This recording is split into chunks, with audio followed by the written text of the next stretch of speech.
গতকালকে গেছিলাম বন্ধুরা প্রেম বাজারে। ওরে বাবা রে, প্রেমের হাটে গেলাম, প্রেম তো পেলাম না। পরে নাকাল হয়ে বাড়ি ফিরলাম। ভাই, প্রেমের বাজার কেন নাম দিয়েছো ভাই? প্রেমই যদি না পাওয়া যাবে। আবার কেউ যে প্রেম বেচতে যাও, আমি ভাবলাম কিছু প্রেম কিনে নিয়ে আসবো। অনেকে প্রেম বেচতে যায়, তাও হলো না। তাহলে প্রেমের হাট বা প্রেমের বাজার নাম কেন দিয়েছো? প্রেমই যদি না পাওয়া যায় কিনতে, বা প্রেম যদি না বেচতে পারা যায়, তাহলে ভাই প্রেম বাজার নাম দেওয়ার মানেটা কি? ভাইরাল হয়েছে বলেই নাম দিতে হবে প্রেম বাজার? তাহলে ভাই, কালকে তো গেলাম প্রেম কিনতে, কই পেলাম না তো, কেউকে দেখলাম না বিক্রিও করতে।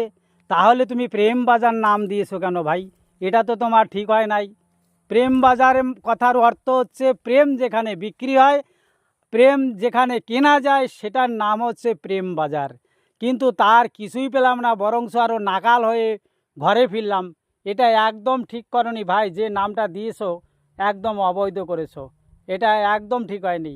আমি তাই চেষ্টা করে চলে আসলাম যে না, প্রেম বাজার তো নাম ঠিক হয়নি, প্রেম বাজার দেয়া মানে একদম অবৈধ হয়েছে। তাই বন্ধুরা, প্রেম বাজারে যদি ভিডিও করতে যান, সাবধান। প্রেম কেউ বেচবেও না, প্রেম কেউ কিনবেও না। তাহলে আপনাকে ওখানে ভিডিও ভিডিও বানিয়ে নাকাল হয়ে ঠেলাঠেলি খেয়ে, এত লোকের ভিড়, সেই ভিড়ের মধ্যে থেকে ভিডিওটা বানিয়ে আপনাদের সম্মুখে উপহার দিলাম। যদি ভালো লাগে একটু লাইক কমেন্ট করে পাশে থাকবেন। Thank you.